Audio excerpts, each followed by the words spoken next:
Inilah momen TNI dan Rantis menjaga ketat Hotel Fairmont. Saudara, sejumlah aparat berseragam TNI langsung menjaga Hotel Fairmont Jakarta usai penyelenggaraan rapat revisi Undang-Undang atau RUU TNI yang digeruduk oleh Koalisi Masyarakat Sipil. Bukan hanya prajurit saja, namun sejumlah kendaraan lapis baja juga dikerahkan. Momen tersebut juga dibagikan oleh Kontras pada akun Instagram mereka pada hari Minggu 16 Maret. Ada beberapa foto yang dibagikan oleh Kontras dalam laman Instagramnya. Foto pertama adalah situasi di kawasan Hotel Fairmont yang dijaga prajurit TNI dengan kendaraan lapis baja pada sekitar pukul 4.26 waktu Indonesia bagian Barat. Kemudian pada foto selanjutnya, situasi hotel pada sekitar pukul 6.11 waktu Indonesia bagian Barat yang masih juga ada anggota TNI yang berjaga-jaga. Kontras pun menilai ada pihak-pihak yang cukup terusik dengan penggerudukan yang mereka lakukan pada Sabtu 15 Maret. Sekelompok orang tertentu yang kepentingannya terancam diduga ingin mengintimidasi. Meski demikian, mereka mengaku tidak akan takut dan juga mundur dalam menolak RUU TNI.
Ridwan Kamil memastikan dirinya tidak terlibat dalam korupsi. Saudara, mantan Gubernur Jawa Barat Ridwan Kamil memberikan pernyataan terbaru terkait penggeledahan rumahnya oleh Komisi Pemberantasan Korupsi atau KPK yang dilakukan di Bandung, Jawa Barat pada Senin 10 Maret.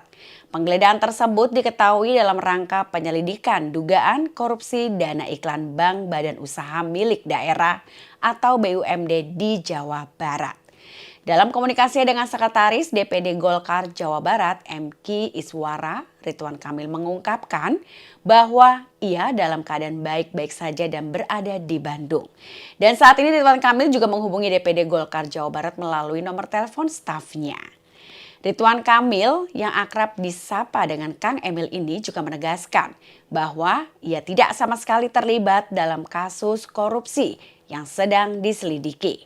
Kemudian ia juga menyatakan bahwa penggeledahan yang dilakukan oleh KPK adalah bagian dari risiko jabatan yang pernah diembannya. Selanjutnya ia pun mengatakan siap jika harus memberikan keterangan yang diperlukan lebih lanjut. Ridwan Kamil juga menegaskan kesiapannya untuk kooperatif dengan penyidik KPK.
Deddy Mulyadi siap membongkar sungai di Bekasi yang dibeton menjadi ruko. Saudara Gubernur Jawa Barat Deddy Mulyadi mengungkapkan temuan aliran sungai yang dibeton menjadi ruko di wilayah Tambun Utara, Kabupaten Bekasi.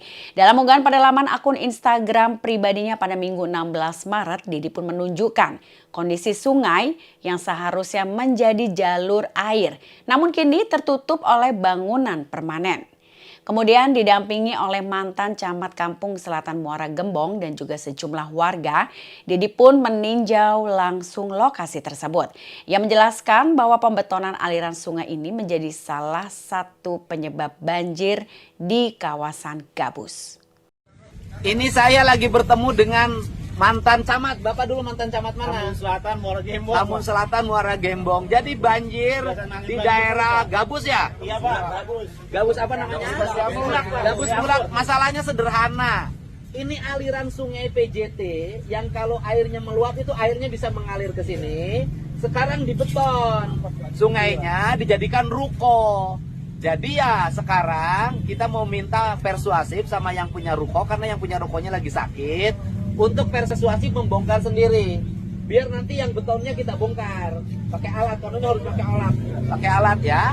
Jadi sebenarnya masalah banjir ini masalah sederhana Pak.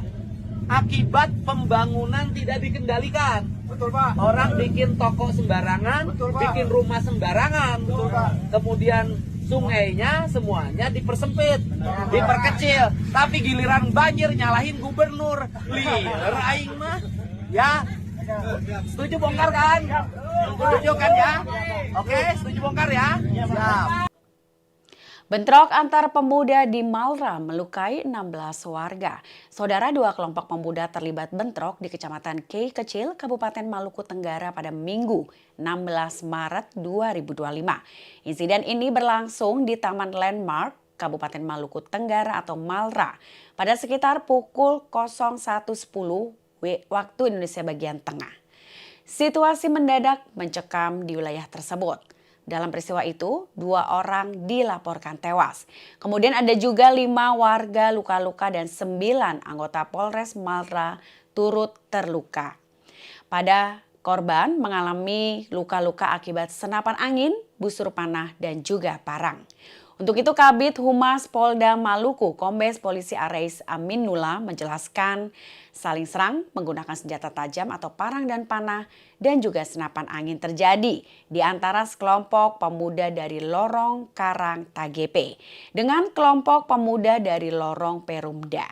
Kejadian berawal dari sekelompok pemuda dari Perumda yang ingin menyerang pemuda dari Karang TGP. Menggunakan busur panah, namun mereka berhasil dibubarkan oleh anggota yang berjaga di Landmark. Kemudian para kelompok pemuda dari Perumda berkumpul di depan kantor DPRD dan ingin menyerang Kompleks Ohiang atau Karang TGP. Namun mereka berhasil dihalau oleh personil Polres Malra. Kedua pihak pun bersikeras untuk saling serang. Anggota yang berusaha melerai bahkan ikut juga ditembaki dengan senapan angin, panah dan juga parang oleh orang-orang tidak dikenal. Saat diparangi, anggota kemudian mencoba menangkap pelaku namun diserang dengan panah dan juga senapan angin oleh warga yang mengakibatkan sejumlah anggota ikut terluka parah. Aris juga menuturkan saat ini situasi pasca bentrokan sudah berangsur membaik. Polda Maluku mengimbau warga di Maluku Tenggara atau Malra untuk tetap menjaga keamanan dan juga ketertiban masyarakat. Ia juga menyarankan masyarakat agar bisa menahan diri. Dan kini tim penyidik juga sudah dikerahkan untuk melakukan serangkaian penyelidikan.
ketika 40 serangan udara dilesatkan Amerika ke Yaman. Saudara, kelompok Houthi mengecam keras agresi yang dilakukan oleh Amerika Serikat di ibu kota Yaman, Sanaa, pada Minggu 16 Maret. Dari serangan tersebut mengakibatkan 31 korban jiwa. Kecaman itu pun dilontarkan Houthi tepat usai Amerika melesatkan lebih dari 40 serangan udara pada Sabtu sore hingga pada hari Minggu pagi. Penduduk setempat menyatakan serangan di sana itu menargetkan depot amunisi dan roket yang ada di dekat stasiun televisi negara.